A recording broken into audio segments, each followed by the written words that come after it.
तो पहले हमने वाक्य के प्रकार पढ़े थे, दो प्रकार थे वाक्य के। थोड़ा ऊपर कर देंगे भाई साहब। वाक्य के कितने प्रकार बताए थे? दो प्रकार बताए थे। एक तो था रचना के आधार पर और एक अर्थ के आधार पर। अर्थ के आधार पर हमने 8 प्रकार के वाक्य उस दिन समझे थे और अच्छे से याद कर लेना।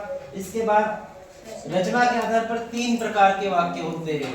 एक होता है सरल वाक्य, मिश्रित वाक्य और संयुक्त वाक्य होता है। अब इन तीनों को अपन आराम से अच्छे से समझते हैं, सब ध्यान देना। पहला है सरल वाक्य। ऐसा वाक्य जिसमें एक ही भाव हो, एक ही कर्ता हो और एक ही क्रिया हो, वह सरल वाक्य कहलाता है। जैसे मैंने खाना खाया, मैं स्कूल गया, मैं पढ़ता हूँ, मैं लिखता हूँ। परीक्षा समाप्त होते ही हम घूमने गए, वह स्कूल जा रहा है, मोहन स्कूल जा रहा है। नकल करना बुरी बात है। ये क्या है? सभी सरल वाक्य है जिसमें दो वाक्य जुड़े हुए नहीं रहते हैं। चलो मैं किसी से एक सरल वाक्य पूछता हूँ, तुम बताओ अर्चिता।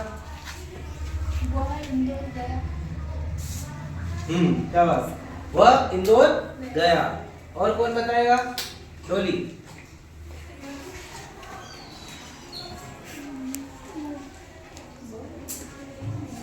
स्कूल की छुट्टी होते ही हम इंदौर चले गए।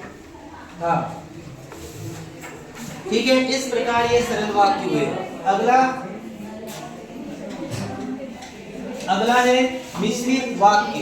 मिश्रित वाक्य जिसमें एक वाक्य के साथ दूसरा वाक्य ऐसा जुड़ा हुआ होता है कि वह उससे अलग नहीं होता है, उसमें ही शामिल हो जाता है ना। तो वह वाक्य होते हैं मिश्रित वाक्य। जैसे ही परीक्षा समाप्त हुई वैसे ही हम घूमने चले गए। जैसे ही स्कूल की घंटी बजी प्रार्थना शुरू हो गई।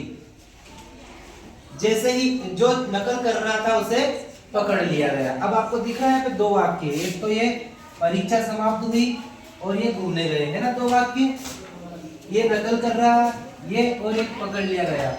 ये घंटी बजी और प्रार्थना शुरू हुई। ये कितने वाक्य है? इसमें दो वाक्य है और ये दोनों वाक्य आपस में इस तरह जुड़े हुए हैं कि पूरा एक ही वाक्य हो गया। तो ऐसा मिश्रित वाक्य होंगे। मिश्रित का मतलब घुल मिल गए। हम कहते हैं ना मिश्रण करो विज्ञान की भाषा में। तो मिश्रण करने के बाद में क्या हो जाता है? वो दोनों एक ही हो जाते हैं, है ना। तो जैसे अपन कलर मिक्स करते हैं, या जैसे चाय में अगर पानी में दूध मिलाया, चाय मिलाई, शक्कर मिलाए और चाय की पत्ती मिलाए, शक्कर मिलाए, अदरक वदरक जो भी आपको मिलाना है सब मिला दोगे तो बनेगी क्या? चाय। फिर ना दूध रहेगा, ना पानी रहेगा, ना चाय रहेगी, ना शक्कर रहेगी। क्या बन जाएगी? मतलब एक। इसी प्रकार से दो वाक्य इस तरह से जुड़े हुए हैं, ये दोनों क्या हो गए? मिश्रित वाक्य हो गए। एक हो गया वाक्य मिलकर। ठीक है, सबको समझ में आया? है ना।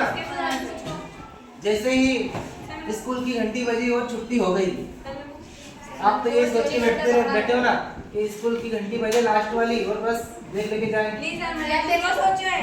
चलो नहीं सोचा, बहुत अच्छी बात है। अब संयुक्त वाक्य में है। अब ये भी वैसे ही है, इसमें भी दो वाक्य है लेकिन थोड़ा सा अंतर है इसमें। क्या है वो? इनमें एक वाक्य दूसरे वाक्य से विभक्ति शब्द के द्वारा जुड़ा होता है। और वो विभक्ति शब्द कौन सा होता है? परंतु, किंतु और क्योंकि, है ना। मैं लिख रहा था क्योंकि टीचर ने मुझे याद करने को होमवर्क दिया। मैं पढ़ते पढ़ते सो गया क्योंकि बहुत नींद आ रही थी। ठीक, परीक्षा समाप्त हुई और हम घूमने गए। मोहन ने खाना खाया और स्कूल गया। स्कूल की घंटी बजी और प्रार्थना शुरू हुई। शिक्षक ने छात्र को पकड़ा क्योंकि वह नकल कर रहा था, है ना।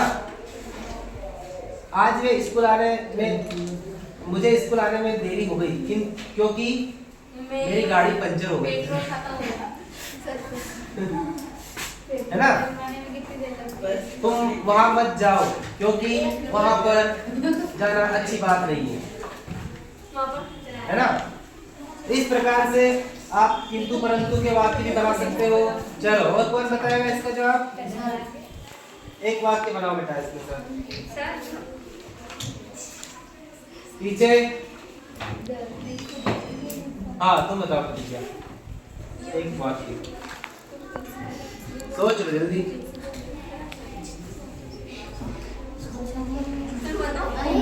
हाँ नंदिनी। तो प्रिंसिपल ऑफिस में जा